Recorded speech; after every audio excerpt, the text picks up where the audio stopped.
Bismillahirrahmanirrahim. Assalamualaikum warahmatullahi wabarakatuh. Innal hamdalillah nahmaduhu wa nasta'inuhu wa nastaghfiruh wa na'udzu billahi min shururi anfusina wa min sayyiati a'malina may yahdihillahu fala mudhillalah wa may yudhlilhu fala hadiyalah. Asyhadu an la ilaha illallah wahdahu la syarikalah wa asyhadu anna Muhammadan abduhu wa rasuluh.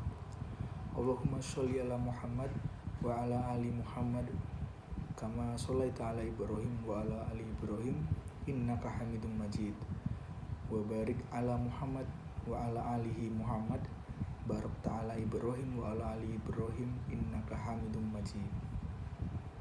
Ibadallah, asyikum wa nafsi bitaqwallahi azza wa jalla haitsu qala tabaraka wa ta'ala.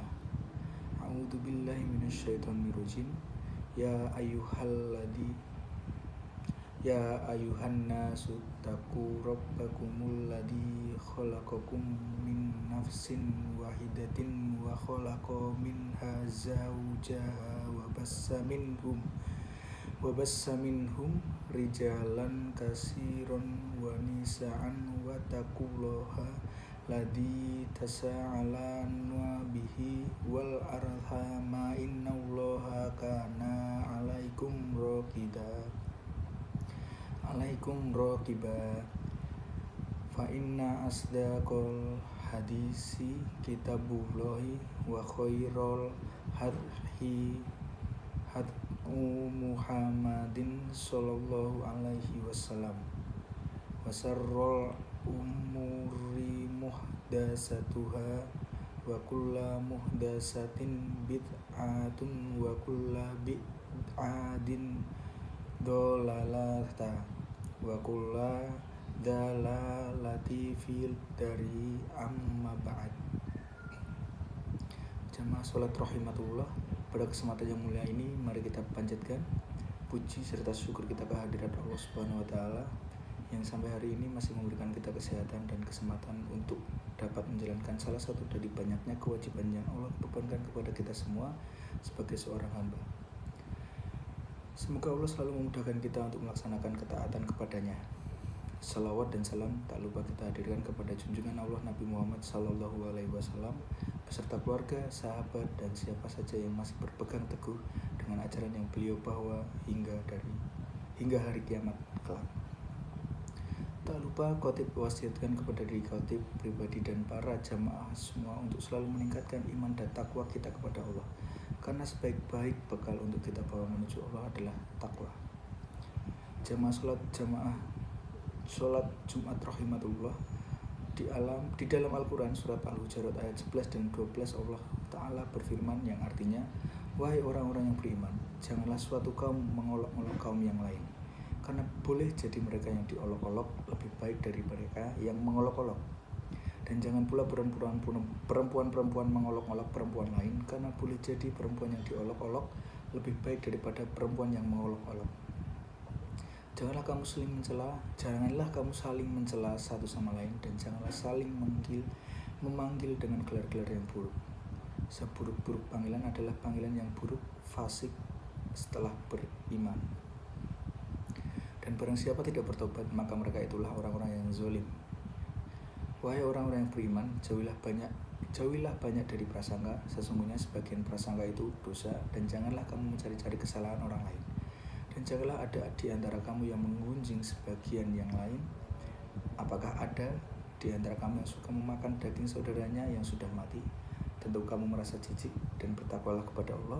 Sesungguhnya Allah Maha Penerima Tobat, Maha Penyayang.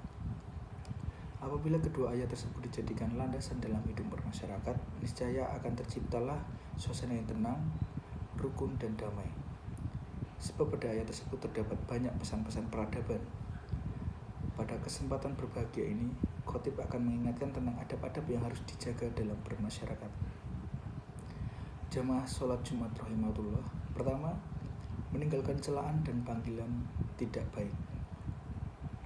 Allah Ta'ala sesungguhnya tidak akan melihat rupa dan fisik manusia, tetapi Dia akan melihat amalan dan apa yang terdapat di dalam hati mereka. Maka dari itu tidak pantas seseorang membuli, mengejek ataupun mencela saudaranya meski dengan niat bercanda. Biasanya alasan semacam itu hanyalah dalih semata. Pada hakikatnya celaan atau ejekan memang ditujukan untuk memandang rendah orang lain meski kadang tidak diakui. Al-Quran dengan tegas menyatakan janganlah seseorang di antara kalian merasa lebih baik, lebih hebat, lebih mulia daripada orang lain. Sebab bisa jadi yang dihina itu lebih mulia daripada yang menghina, baik laki-laki atau perempuan, individu atau kelompok, semuanya dituntut untuk menjalankan pesan ini dengan baik. Selain itu, panggilan buruk yang berpotensi melukai perasaan orang lain juga mesti dijauhi. Contohnya memohon maaf, seperti sebutan cebol bagi orang pendek, atau tonggos bagi orang yang giginya kurang rapi dan lain sebagainya. Apalagi sampai menamai orang dengan nama-nama hewan yang konotasinya negatif. Hal ini diharamkan dalam Islam. Jamaah sholat Jumat rahimatullah. Kedua, menghindari prasangka buruk. Pada dasarnya orang-orang beriman mempunyai sifat cinta damai dan sangat membenci permusuhan. Oleh karena itu, segala hal yang bisa merusak suatu hubungan sebisa mungkin akan dihindari. Suuzon atau buruk sangka biasanya diawali dari hilangnya rasa hormat dan kepercayaan terhadap sesama yang pada akhirnya akan merenggangkan ikatan ukhuwah yang susah payah dirajut. Seorang mungkin tentu akan berusaha memberi uzur, alasan, dan berbaik sangka terhadap saudaranya manakala mendengar berita buruk tentang saudaranya itu.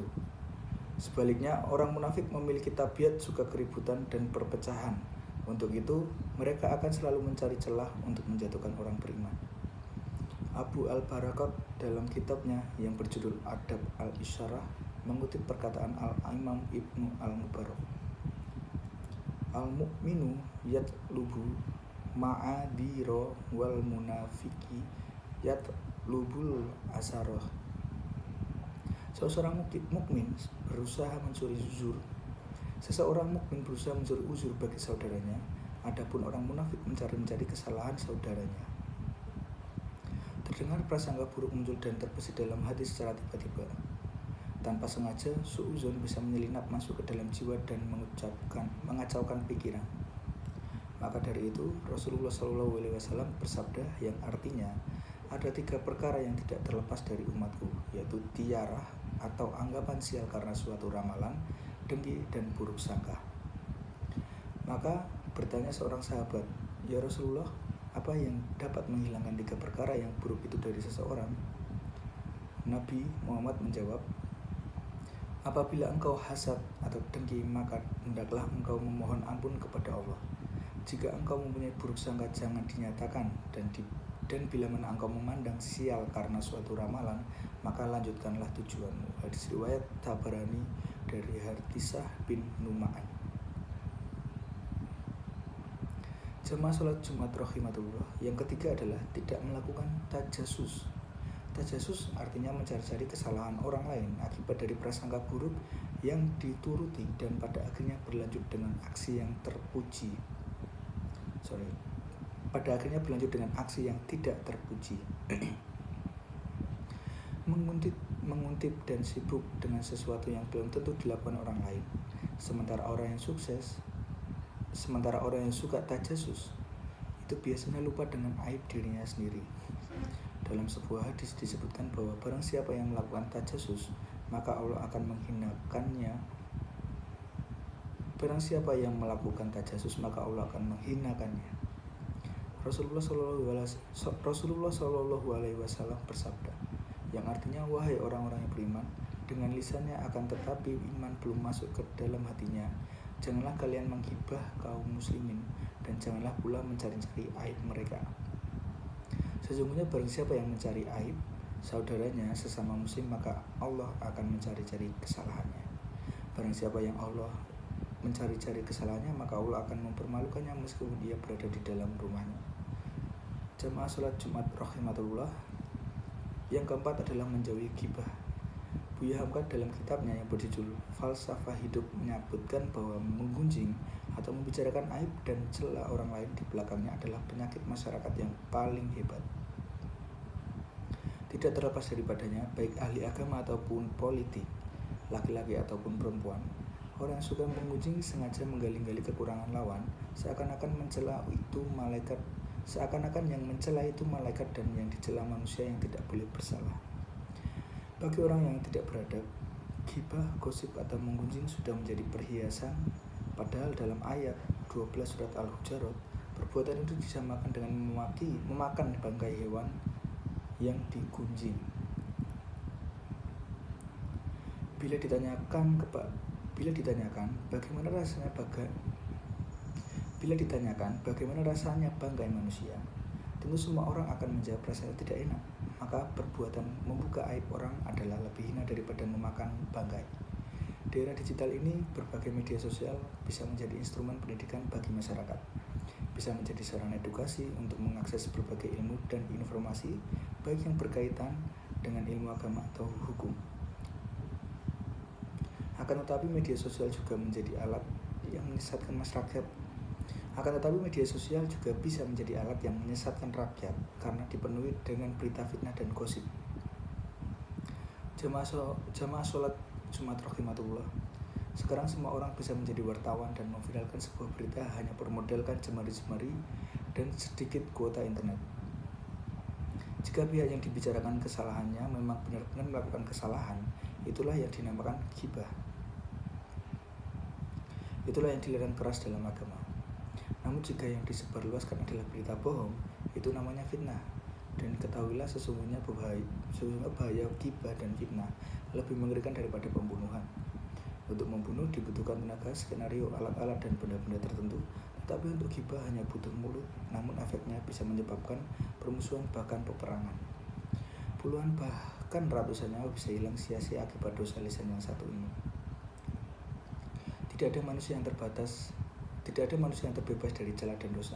Itulah sebabnya Islam sangat melarang perbuatan ghibah. Allah Ta'ala tidak suka pada orang yang menyebarluaskan kesibukannya, seakan-akan membongkar suatu kuburan lalu dikeluarkan isinya untuk dijemur di hadapan khalayak ramai. Ghibah memang diumpamakan seperti makan. Hal ini menunjukkan suatu aktivitas yang mengenakan dan memuaskan nafsu masyarakat.